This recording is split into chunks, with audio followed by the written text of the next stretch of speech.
Kung i-allow man ng Panginoon, anumang problema yan, maniwala ka, kakayanin mo. Kasi hindi niya i-allow kung hindi mo kakayanin. At kung hindi, magkakaroon ng mabuting bunga sa atin.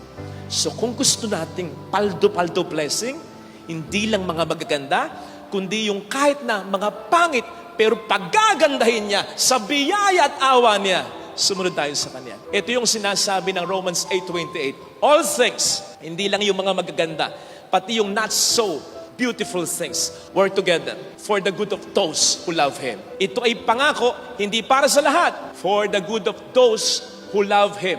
Para lamang sa mga nagmamahal sa Kanya. Ano ang sabi ng Panginoon? If you love me, you will obey me. So you see, kung tayo susunod sa Diyos, magmamahal sa Diyos, magiging biyaya kahit problema, kahit unos sa tulong ng Diyos. Yun ang paldo-paldong biyaya ang hangadin natin. Walang swerte, walang malas, pero walang tapon.